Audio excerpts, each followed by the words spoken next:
Mesdames et messieurs, mes chers amis, l'idée de conclure ces conférences par une lecture talmudique ne vient pas de moi, elle m'a été proposée et je l'ai validée, mais j'avais le choix par contre du sujet. Et j'ai pensé traiter, d'abord donc d'étudier ensemble du Talmud, c'est toujours une expérience très intense et très, comme vous allez le voir. Et je me permets d'enlever d'ailleurs mon masque parce que je suis quand même loin de chez vous.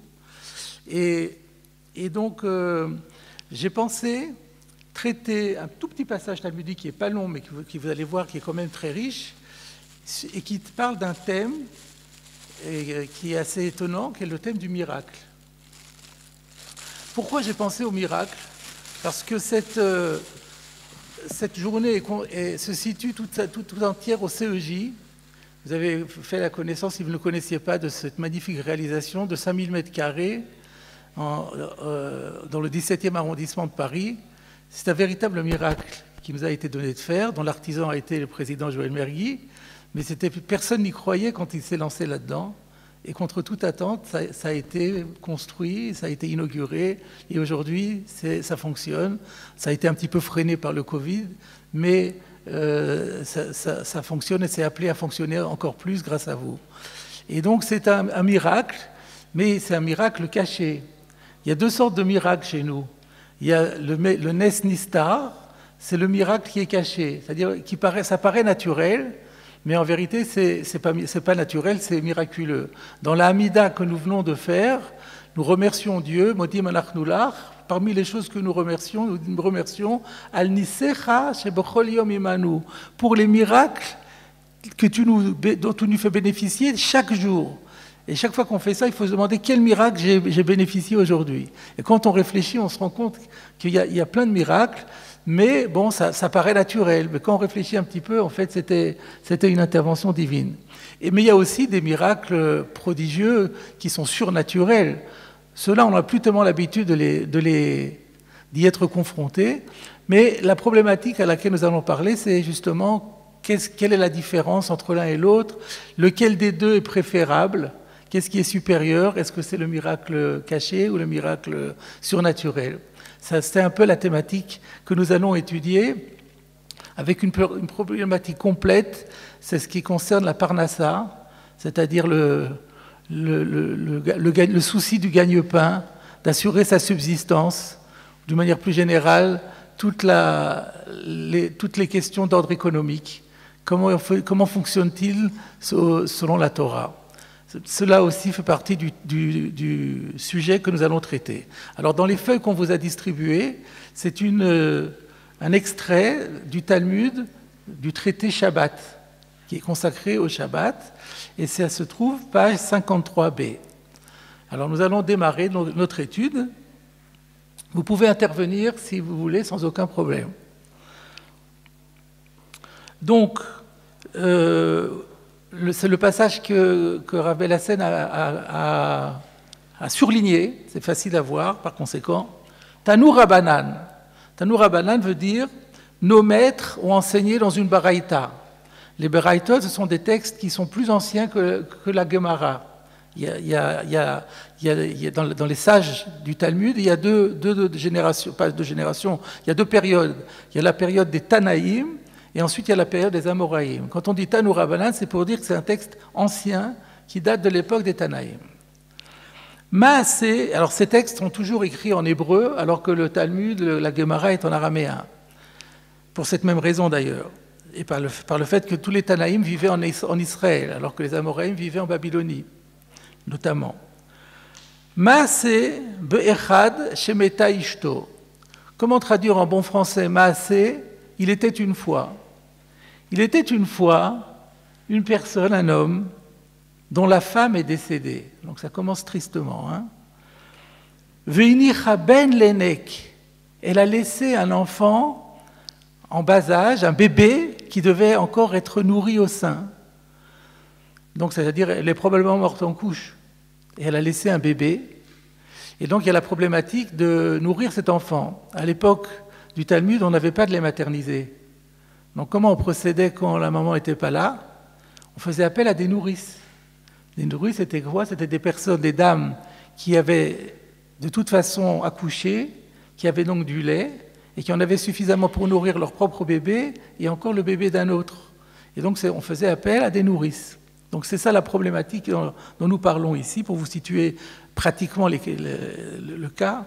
Donc sa femme est morte, et elle a laissé un enfant qu'il fallait nourrir. Velo ayalos harmenika. Et alors on découvre que ce monsieur, en plus, il était malheureux comme tout, au plan économique, il était économiquement faible, il n'avait même pas les moyens de payer une nourrice. Donc voilà que son enfant était en danger. Velo ayalos harmenika liten. Il n'avait pas de quoi donner le salaire d'une nourrice. Vena salones. Et voilà que se produit un miracle. Veniftechulo dadin que shne dadeisha. Et voilà que 2 seins lui ont poussé comme 2 seins d'une femme. Veniket beno. Et il a nourri son fils. Donc, vous m'avouerez que ce n'est pas quelque chose qu'on voit tous les jours, cette histoire. Et là, maintenant, c'est à la fin de la Braïta. Donc la Braïta nous relate un fait, c'est sûrement authentique puisque c'est rapporté par une Braïta. Et ce que nous allons voir maintenant, c'est le commentaire des rabbins du Talmud sur ce miracle. Amar Rav Yosef, un grand maître du Talmud, dit « Kama gadol adam ze shenase lo neskaze » Combien grand est cette personne? Combien de mérite il doit avoir? Quelle immense personnalité au plan religieux, spirituel et moral faut-il qu'il soit pour mériter un miracle pareil? On n'a jamais vu des gens qui méritent des miracles comme ça. Il faut vraiment dire que c'était vraiment un géant de la Torah. C'est ce que dit Rav Yosef. Amarle Abaye. Abaye est un élève de Rav Yosef, qui d'habitude pose des questions, mais là il s'affirme, c'est assez peu courant. Là il affirme sa position contraire à celle de son maître. Et il dit « Adraba », bien au contraire, « Kama garua adamze », comme il est mauvais cet homme-là, « Shenishtanulo sidre bereshit », alors il y a une autre version, c'est pas Nishtanulo, la plupart des textes, et Rashi notamment, à la version Nishtanu alav sidre bereshit, puisqu'à son sujet, l'ordre de la création a été bouleversé. C'est la fin du premier paragraphe, c'est la fin du débat. Donc, nous avons ici un débat entre Rav Yosef et Abaye sur la manière de juger de ce miracle incroyable. D'après Rav Yosef, ce miracle dit la grandeur de la personne. D'après Abaye, ce miracle dit au contraire l'infériorité de cette personne, la petitesse de cette personne. Parce qu'à cause de lui, les lois de la nature ont été bousculées. Mettons la pause ici et réfléchissons par nous-mêmes. Lequel des 2 avis nous paraît le plus convaincant, le plus juste, le plus exact? C'est bien sûr le premier. Pour mériter un miracle pareil, il faut être d'une grandeur phénoménale. Comment comprendre la position de Abaye qui dit « Ah non, non, non, c'est pas du tout un signe de grandeur, c'est le contraire ». Comment comprendre ça? Alors, nous avons des maîtres qui nous aident. Le premier d'entre eux, c'est Rashi, notre grand maître champenois. On va voir ce qu'il nous dit. Regardez Rashi. Je ne sais pas s'il a été surligné, Rashi. Non. Rashi dit « Shenishtanu alav, velo zacha lipatachlo sharei sachar » Il n'a pas mérité que lui soient ouvertes les portes de la rémunération. Qu'est-ce que ça veut dire? Rashi nous fait remarquer quelque chose et il nous ouvre une piste énorme. Abaye dit, mais attends, on aurait pu résoudre le problème de manière beaucoup plus simple et beaucoup plus élégante. Au lieu de faire ce bouleversement incroyable, Il suffisait simplement que ce monsieur, qui devait être au chômage, trouve un patron qui l'engage et qui lui donne un bon salaire. Il lui aurait trouvé les moyens d'assurer la rémunération de la nourrice sans faire tout ce tremblement. C'est ça l'idée. Ça, on n'a pas pensé au départ. Donc là, ça ouvre une piste. Mais cela dit, la question reste quand même, d'accord. Bon, c'est vrai que il aurait suffi simplement que ce monsieur marche dans la rue, il trouve un portefeuille dans la rue, ou bien il tire au loto, il tire le gros lot, ça aurait résolu le problème de manière beaucoup plus simple. C'est vrai. Mais d'un autre côté, il a quand même résolu son problème de manière miraculeuse. Donc ça rend plus accessible la position de Abaye, mais quand même, la problématique reste quand même. Pourquoi Abaye refuse de dire que si Dieu a fait cela, c'est pour montrer à quel point il aime cette personne? Alors, on va faire une recherche parmi les maîtres, parmi les commentateurs, et j'ai trouvé différentes explications qui sont très différentes les unes des autres, pour certaines, comme vous allez le voir, et que je vais vous citer. Le premier d'entre eux, celui qu'on regarde toujours quand on étudie un texte, alors là, vous avez compris que c'est un texte de Haggadah. Dans le Talmud, il y a deux sortes d'enseignements, des enseignements normatifs concernant la halakha, sur la manière de se comporter, qu'est-ce qui est permis, qu'est-ce qui est interdit. Et puis, il y a aussi les textes de Haggadah, c'est-à-dire qui, eux, réfléchissent sur la pensée juive, et tout ce qui n'est pas halachique, en réalité, s'appelle Haggadah. Donc, quand on a un commentaire de Haggadah qui fait problème, le premier commentateur qu'on regarde, c'est le Maharsha, Rabbi Shmuel Edels. Voilà ce que nous dit le Maharsha. Le Maharsha nous dit, il y a un texte dans Shabbat aussi, page 32a, qui dit qu'un homme ne doit jamais se mettre dans une situation de danger en se disant « Dieu y pourvoira ». C'est dangereux, c'est pas grave, j'ai confiance en Dieu, Dieu fera un miracle. Il dit pour deux raisons on n'a pas le droit de faire ça. Premièrement, on n'est jamais sûr que le miracle aura lieu. Deuxièmement, même si le miracle a lieu, ça viendra en déduction des mérites qu'on s'est acquis. Et le Maharal de Prague explique que lorsqu'on accomplit des bons actes, des bonnes actions, et qu'on accumule des mérites, ces mérites sont réservés dans l'au-delà, dans le Olam Haba, pour la vie future. Donc, qui est une vie qui n'est pas naturelle, qui est hors nature.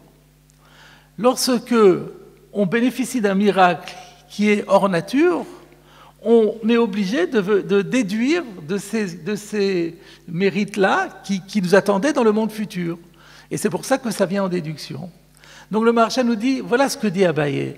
Abaye dit, si Dieu n'avait pas bouleversé les lois de la nature avec ce monsieur de cette façon si extraordinaire, il avait simplement fait en sorte qu'il trouve un boulot, qu'il trouve un peu d'argent et qu'il ait de quoi payer la nourrice, eh ben, il n'aurait pas porté atteinte, il n'aurait pas affaibli sa carte de crédit qui était réservée pour là-haut. Donc c'est une explication qui tient la route. D'un autre côté, Rav Yosef dit, mais d'un autre côté, le fait que Dieu ait fait cela montre quand même que c'est une personne hors du commun. Voilà le débat entre eux. Deuxième commentateur qui est très important au niveau de la Haggadah, c'est le Maharal de Prague. Voilà ce que dit maintenant le Maharal de Prague. Le Maharal de Prague nous dit que, bien sûr, il y a des miracles. Et les miracles en eux-mêmes ne sont pas quelque chose qui sont négatifs, loin de là. Mais ici, on parle d'un miracle qui touche à la personnalité humaine, qui touche à la dignité humaine.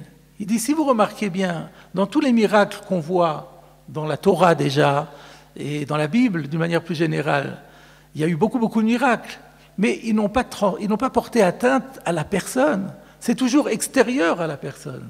Ça, ce sont des miracles bienvenus.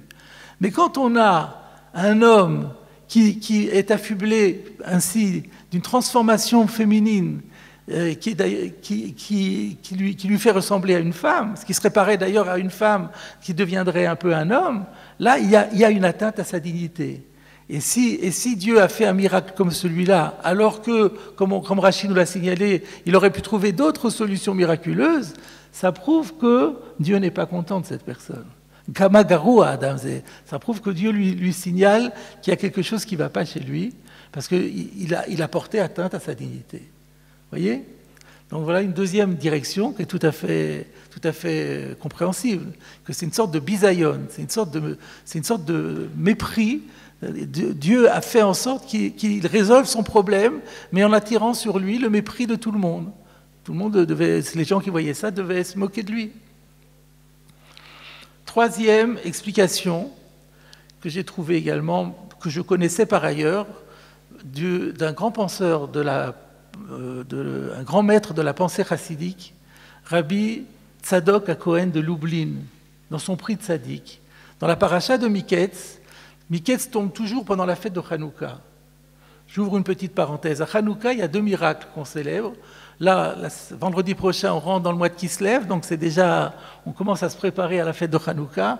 Il y a deux miracles à Hanouka. Il y a le miracle militaire, puisque les Maccabées ont remporté la victoire contre les Syriens, contre les Grecs. Et ça, c'est un miracle caché, un miracle naturel. Parce que tous les stratèges militaires vous diront, oui, c'est normal, quand il y a des résistants qui sont très investis, vous avez des soldats d'une grande armée qui sont sûrs de leur réussite, etc. Ça peut arriver qu'on retourne complètement les choses et que ce soit les faibles qui l'emportent. Donc, il y a des explications logiques, naturelles pour cette victoire. Par contre, il y a aussi le miracle de la fiole d'huile qui ne devait durer qu'1 jour et qui a duré 8 jours. Ça, tout le monde sera d'accord pour dire que c'est un miracle surnaturel. Donc il y a les 2 miracles. Et donc à propos de cela, le Rabbi Tzadok HaKohen rapporte notre Gemara. Et il explique, et il pose aussi la question de savoir pourquoi Abaye, comment est-ce qu'Abaye peut prétendre que c'est le signe d'une déficience que de bénéficier d'un miracle pareil. Et voilà ce que dit ce grand maître. Vous savez qu'il y a plusieurs noms de Dieu. Il y a notamment le nom de Elohim, et il y a aussi le tétragramme, Yudke Vavke. Ils ont des significations différentes. Le nom Elohim implique la Midat Hadin, c'est-à-dire la justice. Et à part ça, le nom de Elohim, c'est le Dieu qui se manifeste dans la nature. Comment le sait-on? Par la valeur numérique. La valeur numérique du nom Elohim correspond exactement à la valeur numérique du mot Hateva, la nature. Elohim égale Hateva. Elohim, c'est Dieu qui se manifeste dans la nature et qui est en même temps le Dieu de la justice. Yudke Vavke, c'est le Dieu qui est le Dieu de la miséricorde. La miséricorde, il fait preuve toujours de miséricorde vis-à-vis du monde entier. Alors, le prix de Tzadik nous dit que le miracle surnaturel, quand il y a un miracle surnaturel, c'est le Yudke Vavke, c'est le tétragramme qui s'est exprimé. Quand c'est un miracle naturel, c'est Elohim. Ce qui signifie et ce qui implique que lorsqu'on bénéficie d'un miracle naturel, c'est un miracle qu'on mérité en droit. Si Dieu, le Dieu de justice, nous fait bénéficier d'un miracle naturel, c'est qu'on y a droit. Si par contre c'est un miracle surnaturel, cela prouve qu'on ne le méritait pas, mais qu'on a bénéficié de la miséricorde de Dieu. Et donc voilà ce que dit Abaye. Abaye dit, toi Rav Yosef, tu dis c'est formidable ce qui lui est arrivé. Mais non, ce qui lui est arrivé, Nishtanu Sidre Bereshit, c'est surnaturel. Si c'est surnaturel, c'est de la miséricorde. Si c'est de la miséricorde, c'est qu'il ne le méritait pas. Donc il est garoua. Donc contrairement à ce que tu dis, c'était un grand homme. Si c'était un grand homme, il aurait eu un miracle de façon naturelle. S'il a fallu passer au surnaturel, c'est que c'était pour nous dire qu'il ne l'était pas. Voilà la 3e explication. Je vais vous en donner une 4e. Sur la Gemara Shabbat, il y a un commentaire également du Rav Kook, premier grand rabbin d'Israël. Le Rav Kook a écrit un sefer qui s'appelle En Aya, qu'il a écrit très jeune d'ailleurs. Et donc il fait un commentaire sur Brachot et sur Shabbat, c'est tout ce qu'il a pu commenter. Et sur ce passage également, alors lui aussi s'efforce d'expliquer, mais chaque fois d'une manière un peu différente, quoique pas très éloignée comme vous allez le voir. Lui il dit quelle est la fonction du miracle? La fonction du miracle est de rappeler à l'ordre. Et de rappeler à l'ordre, lorsque les gens ne vont pas dans la bonne direction, lorsque leur nature est déformée, au point qu'ils professent des idées qui sont contraires à toute logique, ou bien des idées qui sont contraires au droit, à la rectitude. Alors quand Akadosh Baruch Hu voit que ça va mal, alors il les gratifie d'un miracle surnaturel pour leur dire « Attention, votre nature n'est pas bonne là, il faut corriger votre nature ». Donc, dans ces mots, il a une terminologie toujours très, très sophistiquée. Il dit que lorsqu'il y a un miracle, c'est que le dor est la couille. Le dor est frappé, il est malade, il n'est pas bien. Il doit être corrigé. Déficient, exactement. Et donc, et lorsque l'homme est confronté à un miracle surnaturel, cette irruption du divin dans l'histoire élève la personnalité et lui permet de se corriger spirituellement. Quelque part, on a vu un peu cela, bien que ce n'était pas vraiment un miracle surnaturel, mais presque, pour ceux qui sont d'un certain âge déjà et qui ont vécu la guerre des 6 jours. Au moment de la guerre des 6 jours, tout le monde était persuadé que c'était un miracle, parce que c'était vraiment contre toute attente.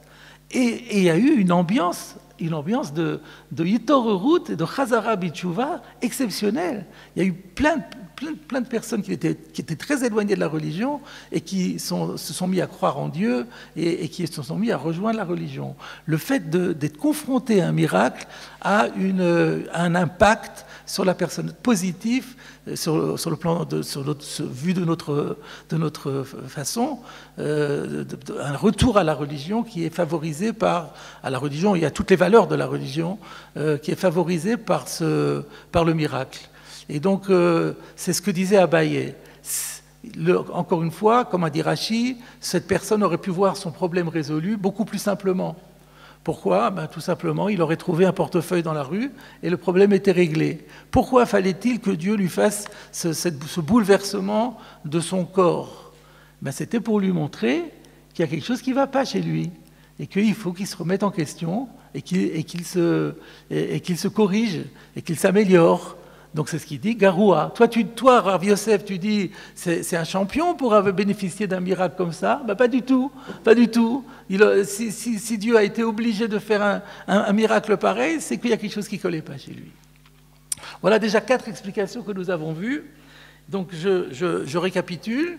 Il y a le Maharsha qui nous a dit que ça vient en déduction des mérites que nous avons accumulés pour le monde futur, donc c'est pas rentable, c'est pas intéressant. Il y a le Maharal de Prague qui dit le problème c'est que c'est la nature humaine ici, le corps humain qui a été déformé et quelque part c'est quelque chose de déshonorant.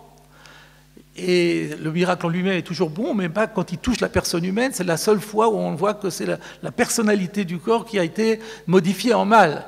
Vous remarquerez par exemple que pour Sarah, c'était pas pareil. Sarah était vieille et elle n'était plus capable d'enfanter, elle a enfanté. Mais ça, c'était une réparation. Il n'y a rien de déshonorant. Là, quand ça, au contraire, ça réhabilite son corps, il n'y a pas de problème. Mais là, dans le cas dont nous parlons, c'était exactement le contraire. Donc c'est pour ça que c'était un signe de déshonneur. Et puis la troisième explication était Elohim Yud Kevavke, quand le miracle est surnaturel, c'est qu'il n'est pas mérité. S'il n'est pas mérité, ça veut dire qu'on était fautif, on était déficient.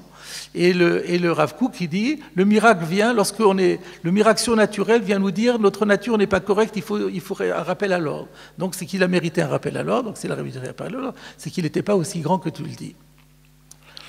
Alors maintenant, ça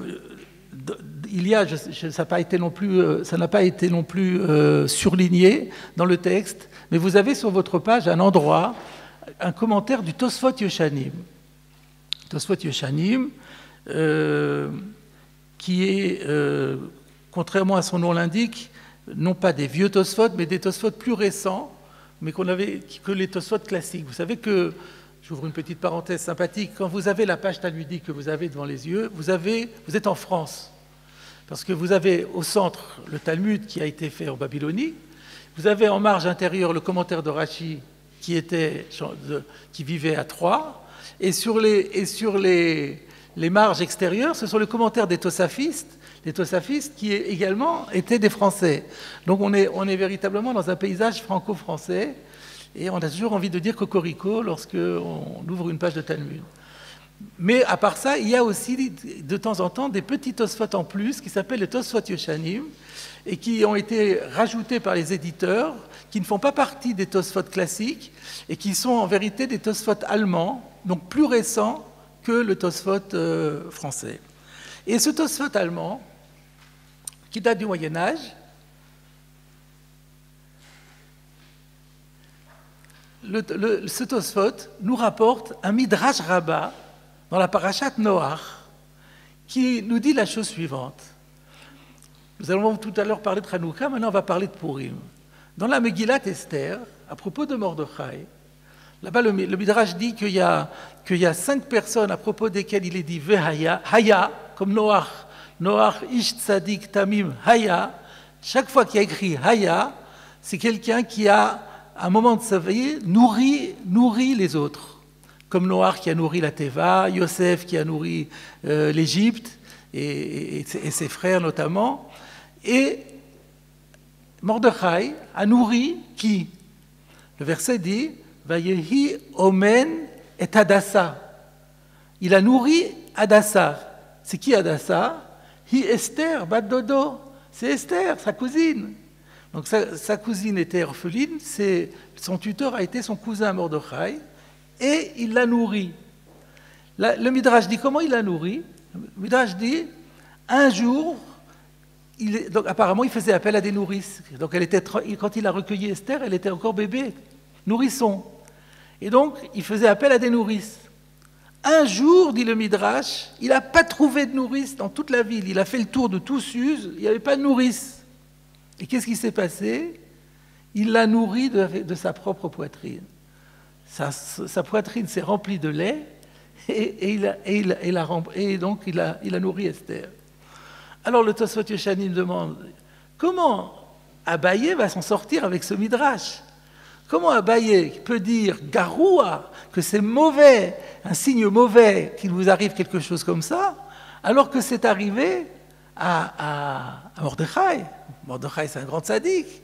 Donc voilà une question étonnante. Comment on va répondre à cette question? Alors, le Tosfot Yeshanim répond.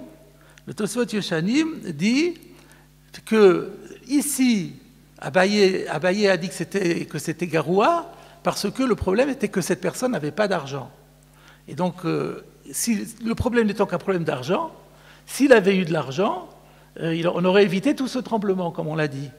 Mais Mordechai n'avait pas de problème d'argent. Mordechai, il était tout à fait à l'aise. Le problème de Mordechai, c'était quoi? C'est qu'il n'y avait pas du tout d'infirmière, il n'y avait pas du tout de nourrice.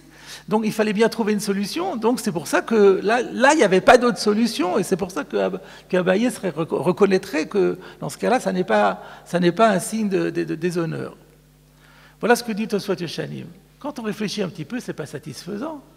Parce que Dieu aurait pu faire qu'il trouve une nourrice. C'est pas compliqué. Il aurait fait en sorte qu'une femme accouche et elle aurait du lait, et voilà. Donc, c'est pas satisfaisant. Donc la question revient. Mais d'un autre côté, les Tosfot Yeshanim, c'est des sages du Moyen-Âge, ils ne peuvent pas se tromper.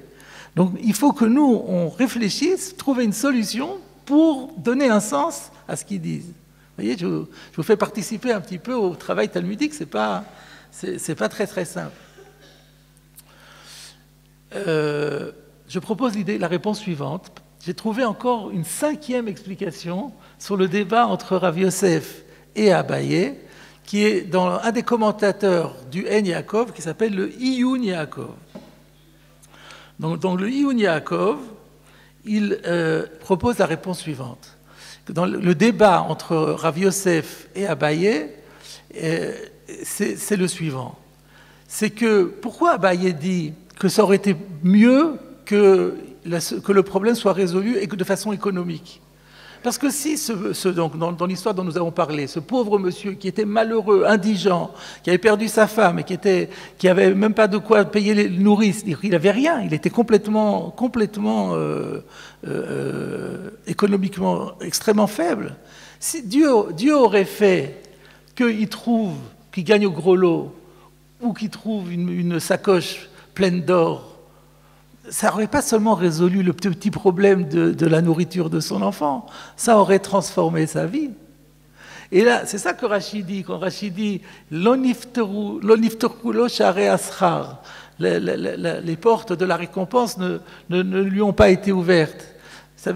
Il aurait pu devenir riche, Dieu aurait pu faire en sorte qu'il devienne richissime sans le moindre difficulté.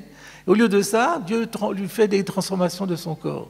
Voilà comment il explique, voilà comment cet auteur explique la position de Abaye. Si on dit comme ça, alors on peut bien comprendre la réponse de Tosfot Yeshanim. Mordechai, lui, n'avait pas de problème économique. Mordechai était très bien situé, il est très, très aisé, il n'avait pas besoin de gagner au gros lot, ça n'aurait rien changé pour lui. Son seul et unique problème, c'était de pouvoir solutionner la nourriture de Esther, qui avait besoin d'une nourrice et il n'y en avait pas. Alors c'est vrai que Dieu aurait pu faire qu'il trouve une nourrice, mais là Dieu a fait en sorte qu'il y ait un miracle incroyable. Là c'est vraiment la preuve que c'était un grand sadique. Toute la raison habituelle, c'est que, pourquoi c'est pas un grand sadique? Parce que c'était un grand sadique, il aurait préféré autre chose, il aurait préféré toucher beaucoup d'argent. Mais là, dans le cas de Mordechai, il n'avait pas préféré autre chose, c'est ça qu'il voulait. Et donc à partir de là, le fait, ce que Rav Yosef dit, quand Dieu fait des miracles étonnants, c'est pour montrer la grandeur de la personne. C'est ça la position de Rav Yosef. Kamad, Gadol, Adamze. Abaye serait d'accord avec lui s'il n'y avait pas cette idée de la rentabilité du miracle. Que là, le miracle a eu des résultats très, très circonscrits, alors qu'un petit miracle de rien du tout aurait pu changer sa vie. C'est pour ça qu'il n'est pas d'accord. Mais dans le cas de Mordechai, il serait complètement d'accord. Voilà comment on peut répondre. Cela dit, d'autres font remarquer que dans le Midrash que j'ai cité, il n'est pas dit Niftechulo, comme ici, Niftechulo d'Adin que d'Adeisha. Il y a simplement écrit qu'il y a eu du lait qui est rentré dans sa poitrine. Et ça, c'est quelque chose qui existe. S'il y a des médecins dans la salle, ils le confirmeront. C'est une pathologie. C'est qu'il arrive parfois, je ne me rappelle plus comment on appelle ça, la galacto quelque chose, qui fait qu'un homme peut être capable de produire du lait. Et c'est ce qui est arrivé à Mordechai. Et d'ailleurs, on le voit dans le Midrash. Le Midrash dit que lorsque un Rav a raconté ça en public, tout le monde s'est mis à rigoler.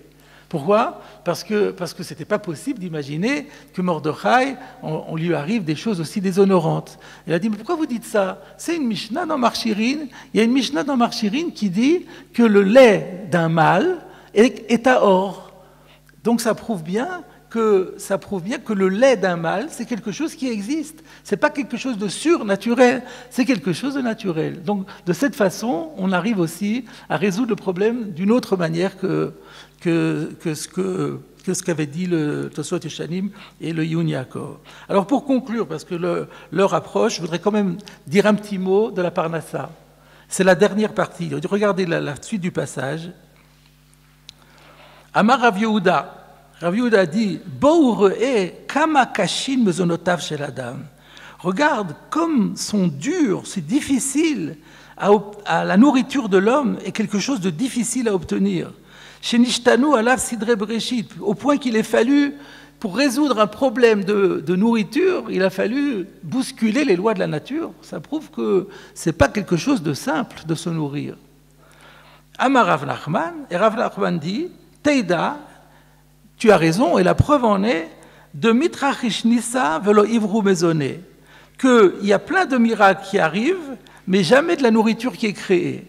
Rashi explique, mitrachish nissa minashamayim le kama atzalot le nafshot adam, il arrive assez souvent qu'il y ait des miracles pour sauver la vie humaine, mais on n'a jamais trouvé que velo ivru mezoné, en nezeragil, il n'est pas du tout courant de trouver que de la nourriture soit créé pour les tzadikim dans leur maison. Par exemple, chez Yimatsu Chitin Gedelim Beotzrotehem. On n'a jamais vu qu'un tzadik, dans sa cave, trouve tout d'un coup qu'il y a du blé qui a poussé. Ça ne s'est jamais fait, ça ne s'est jamais vu. Donc on trouve des miracles, que quelqu'un soit sauvé miraculeusement, mais on ne trouve pas de miracle concernant la nourriture. Ça prouve que la nourriture, c'est quelque chose qui est particulièrement difficile à obtenir.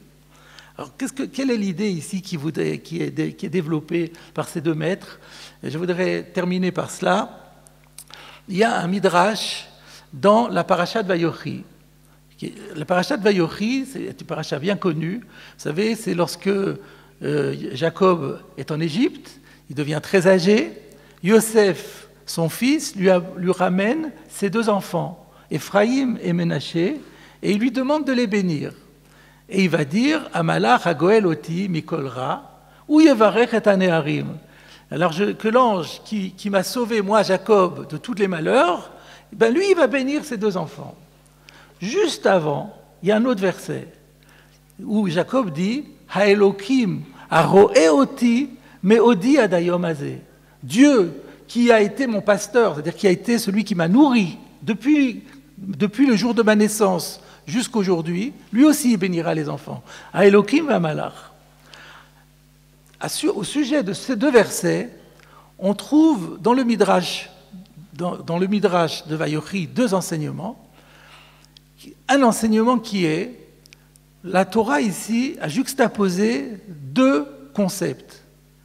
Amalach hagoel, c'est la Géoula, c'est la délivrance. Et Elohim haroé, c'est la nourriture, c'est la parnassa. Donc, on a une règle herméneutique chez nous, que lorsque la Torah juxtapose deux termes, c'est pour qu'on les déduise l'un de l'autre, que ce qui a été dit pour l'un est valable pour l'autre. Et le Midrash nous dit, de la même façon que ma Géoula plaim, af parnassa plaim. De la même façon que la délivrance, c'est quelque chose de prodigieux, c'est-à-dire c'est dû à l'intervention de Dieu dans le cours de l'histoire, et bien la parnassa aussi, c'est une intervention divine, c'est en permanence une intervention divine. La parnassa que nous avons, nous la devons à une intervention divine, exactement comme la délivrance. On trouve une idée assez proche, également dans un autre midrash. Vous savez que dans le Hodou qu'on récite le Shabbat matin, il est dit le gozer yamsouf l'ixarim kilolam chasdo.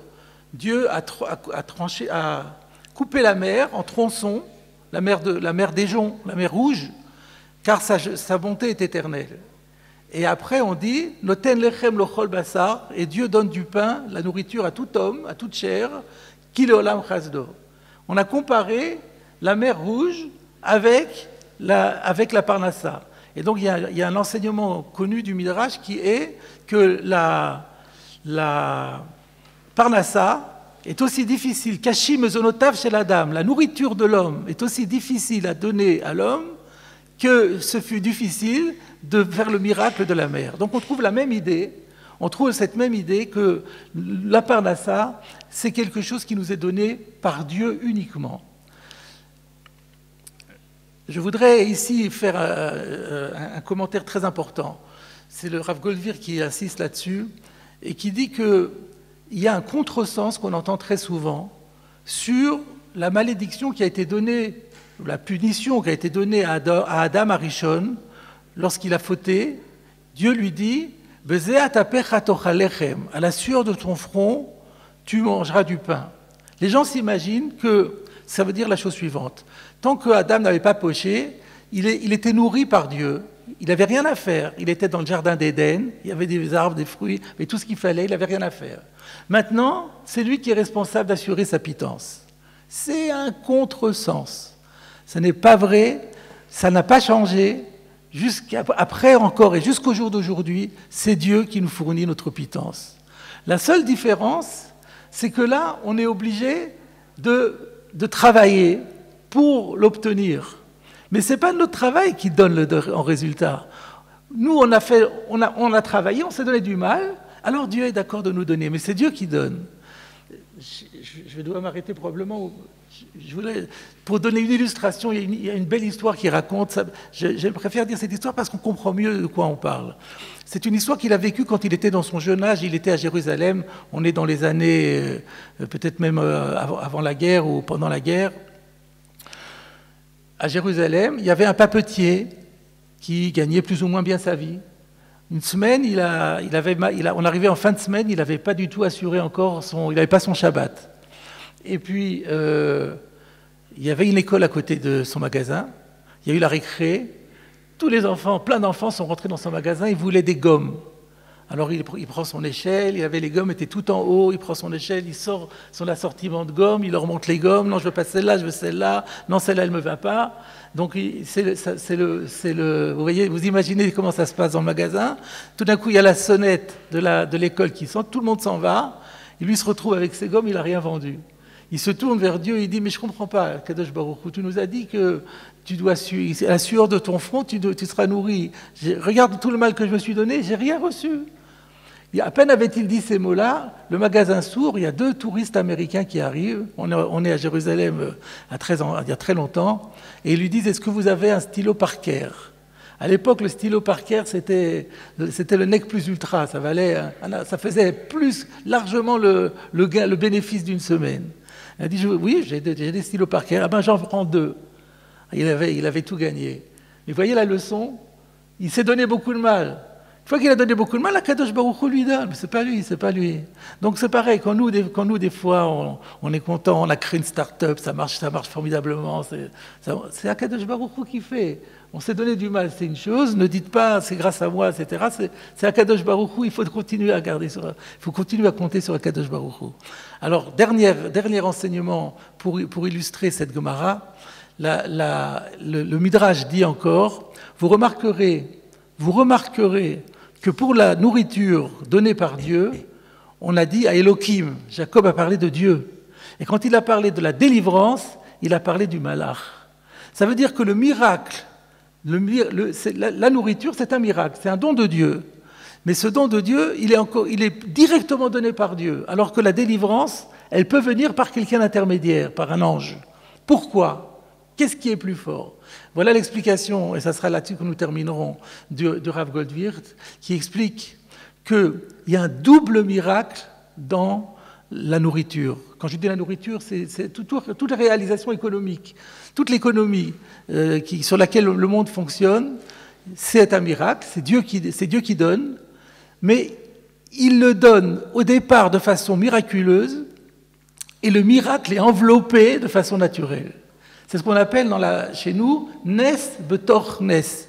Il y a un miracle dans le miracle. La Géoula, elle est naturelle ou surnaturelle, elle est comme elle est. Les mésonotes, la nourriture, c'est toujours surnaturel, au départ. Mais Dieu ne veut pas qu'on s'en rende compte, parce que si on s'en rendait compte, il n'y aurait plus place pour le libre arbitre, tout le monde comprendrait qu'il faut s'en remettre à Dieu. Alors donc, c'est miraculeux, c'est surnaturel, et c'est enveloppé par quelque chose qui donne une apparence de naturel. Alors à partir de là, il n'y a que Dieu qui peut faire ça. Ça vient directement de Dieu. Et donc c'est ce que dit également le Maharal de Prague. Il dit la différence entre les miracles et la nourriture, c'est que les miracles, c'est toujours à partir de quelque chose de préexistant. Par exemple, le bâton de Aaron qui s'est transformé ou de Moshe qui s'est transformé en serpent, c'était à partir de préexistant. La nourriture, c'est un don divin. Ça vient directement de Akadosh Baruch Hu, et c'est pourquoi c'est particulièrement quelque chose de précieux. Voilà, je souhaite à tout le monde que Akadosh Baruch Hu fasse en sorte que notre Parnassa soit très très important.